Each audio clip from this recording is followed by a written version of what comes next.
what you wanna say to me now.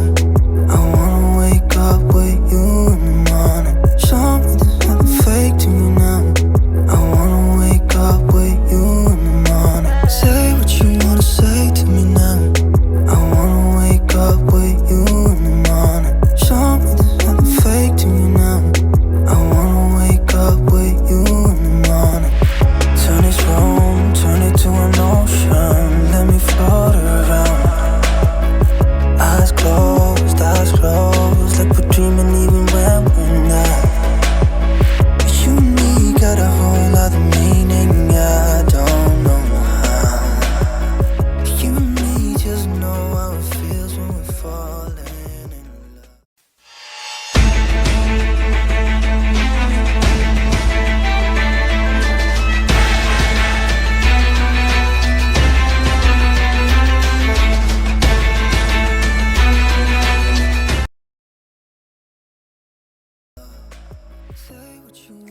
So I'm going to talk about the pros and cons of living in Hong Kong, where I lived for more than 2 years. It's a real cosmopolitan city which offers a lot when it comes to arts, fashion, entertainment, outdoor activities such as hiking and going to the beach, food, shopping, etc. It also has movie theaters that show independent, foreign, and not so mainstream films. Most libraries and bookstores have English books, which is a plus for me because I don't read Chinese or Korean or whatever. Lots of tall buildings, which I love because looking at these buildings, it's like looking up. It's very positive. Anyway, if I hadn't gone into filmmaking and photography, I would have gone into architecture. So I love beautiful architecture, especially buildings, skyscrapers. It also has great public transportation. It's got, of course, the subway system, which can take you everywhere, most parts of the city. And it's got like buses, mini buses. So pretty much even if you want to go to out to the nature, like the islands, what else? Up in the mountains. It's easier to get there. They always have a public transportation that will take you to at least the bottom of the mountain or something like that, even to the top of the mountain, and to other islands. And it's got like LRT, which is like light railway train or something like that. And it's a little bit different than the subway system. And also it's got the trams, which have been in Hong Kong for I guess 100 years or something like that or more. And it's also got like taxis, and the taxis are not that expensive compared to Western countries such as the US. It's also got Uber, which is a little bit cheaper than taxi. And so you won't have problems getting from one place to another. And also lots of places are open until late, which is great. And some are open up to 24 hours. So if you need something fast, it's easy to buy something fast, especially when it comes to like food. The city has a lot of 7-Elevens and what else? Circle K's, which are open 24 hours. So everything is convenient. That's what I love most about the city. You can buy almost anything here, and if you know where to look, you can find some great bargains. But if you're not into like bargains, you want like designer stuff, lots of designer stores. But I'm not really into designer stuff. But for you guys who like that, then this is the place to be. Nature's all over the city. It's 70% of the city, so it's not all urban landscape. It has mountains, beaches, and islands. The city has about 200 islands and lots of hiking trails if you love hiking.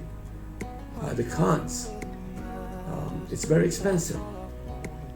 apartments are very expensive to rent, and they're usually very tiny.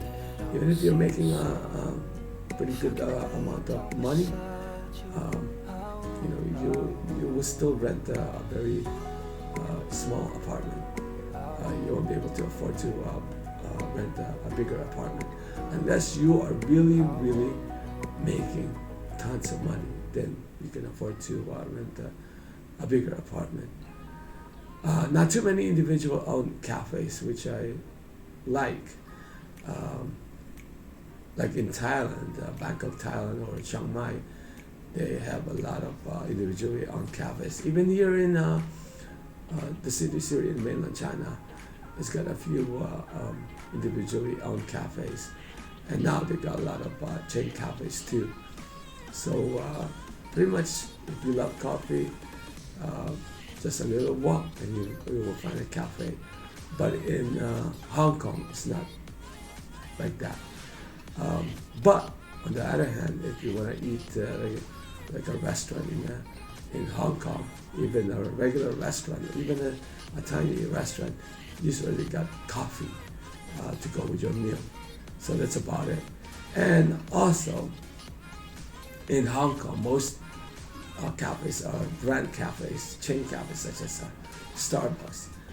And it's not really encouraged to stay there for an extended period of time. It's more like in and out. As soon as you finish drinking your coffee, you're out of there. It's usually not good for an extended period of time, such as when you're doing some work on your laptop. So for digital nomad, it's not really good. Though I get to stay a little bit longer at a cafe such as Starbucks, but not in all Starbucks.